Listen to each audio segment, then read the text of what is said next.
Hello, 3H. How are you? Happy Friday. It's the end of the week, and I just wanted to come on and say how impressed I have been with you all this week.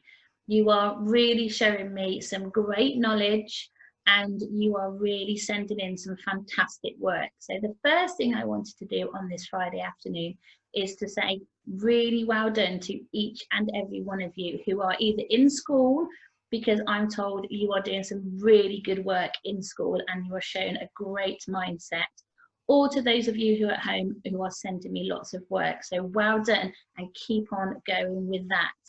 I would really like to know what you guys are all reading at the moment. Now, I am reading, as I said to you, I think before Christmas, I am reading The Midnight Guardians, and I got a little bit lazy lately and I haven't read as much as I should have done, but now I'm going to start reading again because actually it's a really lovely book and it's set during World War II, so I should really make the effort to get on and finish the story, and it's really good and it's really exciting.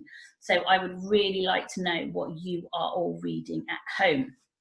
The other thing I wanted to say is TT Rockstars 3H, we need to get on that leaderboard, don't we? We need to be smashing the year 3 targets. So lots of you on TT Rockstars really practicing your times tables and getting really quick on those buttons, and that will really help with your recall when we are back within school. So let's see, lots of you trying to access. If you can't access TT Rockstars, then get your grown-up to email me and I will get the details for you. But let's see if we can be on the top of that leaderboard next week. The last thing I thought every Friday I could share with you a little story. Now, I know Miss Cullen has been reading the new David Walliams book, which is also set during World War II.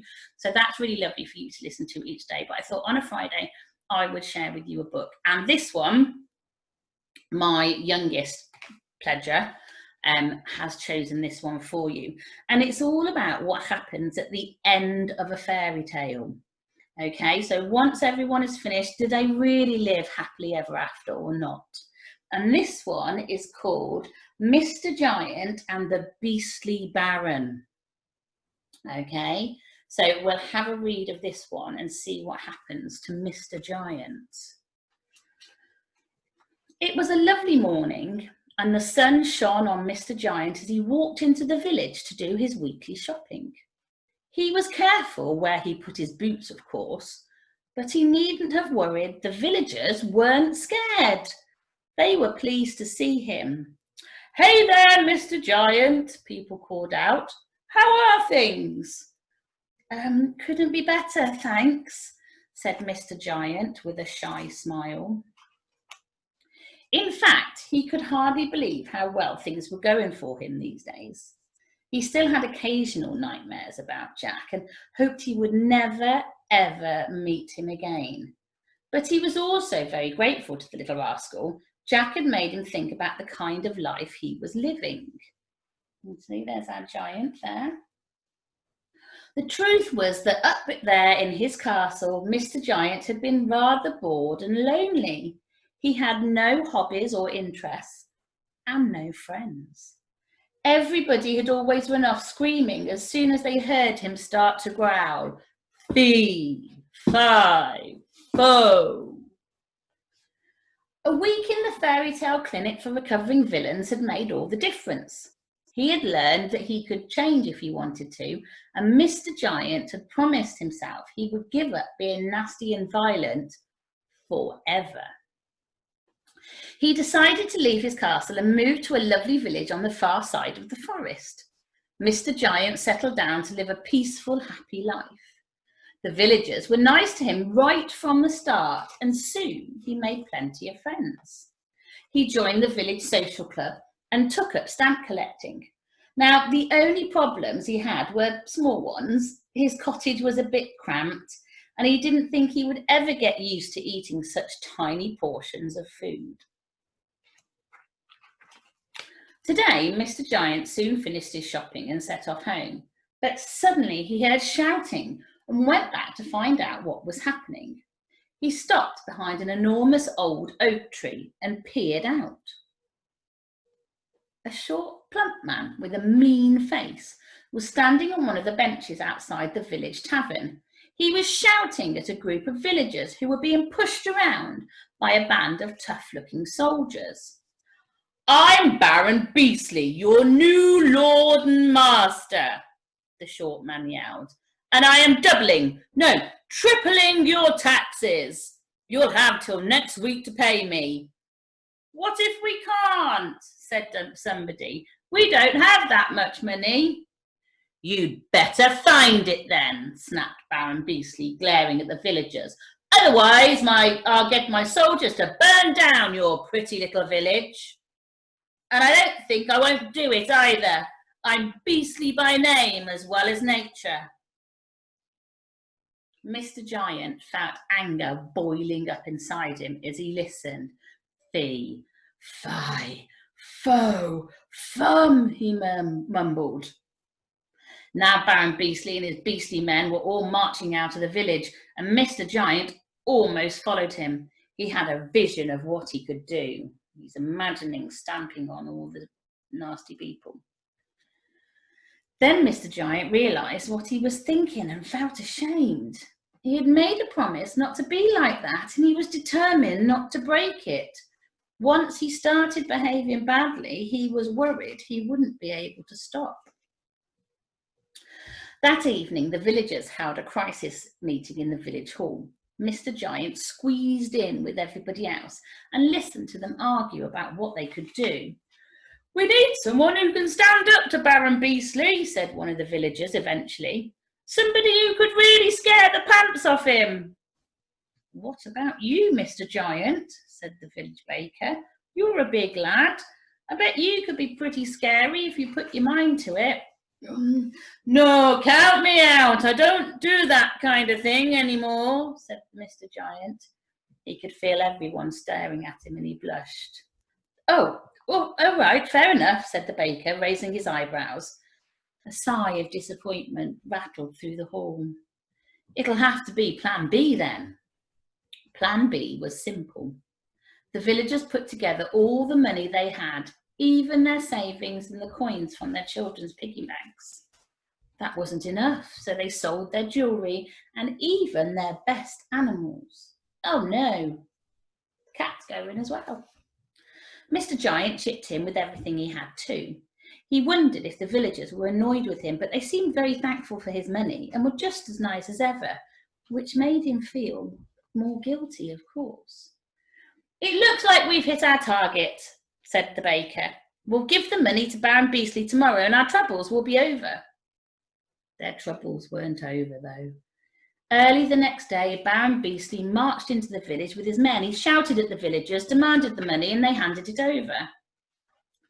Baron Beasley laughed and did a little victory dance. "There you go, it wasn't hard, was it?" he said with a smirk. "And seeing as you're so good at raising money, I'll be back next week at the same time." "Next week?" squeaked the baker. The crowd behind him groaned. "We won't be able to come up with a penny more. The village is totally broke." "Well, that's not my problem," said Baron Beasley, shrugging. "Either you find the cash or you'll be homeless. It's up to you." The villagers held another crisis meeting that afternoon, but nobody could think of a solution. Mr. Giant listened to them arguing and sadly trudged back to the cottage. He sat alone, his colossal head in his huge hands. His mind was a whirl. He wanted to help his friends and save the village, but he couldn't break his promise.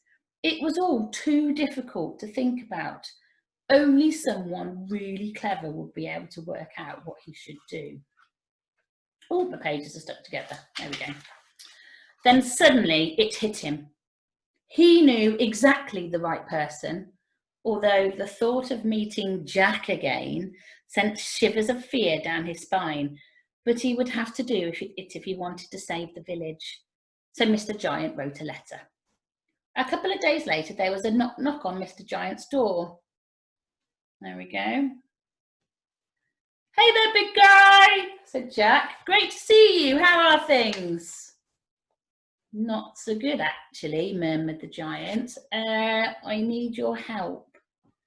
A nervous Mr. Giant invited Jack in, and they talked over tea and cake. "What are you worried about?" said Jack at last. "You should put the frighteners on Beastly Baron, then carry on being the new you." "But do you think I can do both?" said Mr. Giant. "What if I can't control myself? What if I slip back into my old ways and start being nasty again?" "You can do anything you set your mind to," said Jack. "That's how a little guy like me managed to run rings round a big guy like you anyway." "Really?" said Mr. Giant, offering more cake. "I see what you mean." So, a week later, when Baron Beastly and his men marched into the village to collect the taxes, they got a nasty surprise.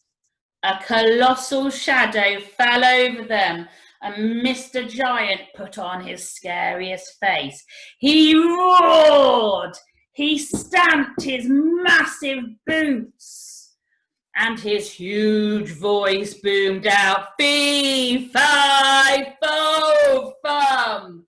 Look out, Baron Beastly, 'cause here I come!" Baron Beastly and his men ran screaming out of the village. For a brief moment, Mr. Giant felt like following them to finish the job, but he didn't. He thought of Jack instead and kept himself firmly under control. Baron Beastly and his men never, ever returned to the village. In fact, the Baron was so terrified of Mr. Giant, he sent all the villagers their money back, and to thank his friend the baker, made Mr. Giant an absolutely enormous cake. So against all the odds, the villagers and Mr. Giant managed to live happily ever after. That was good, wasn't it? I really enjoyed that. I think young Master Pledger made a good choice there. So 3H, as I'm looking out the window, it's just started snowing again. So maybe we will have a little bit of snow this weekend. So keep up with the home learning, those of you who are at home. Those of you who are in school, keep up the fantastic work that I know you are doing. And I am going to be delivering your lessons next week. So you will get to see my face again next week, and stay safe over the weekend. Take care, Year 3H.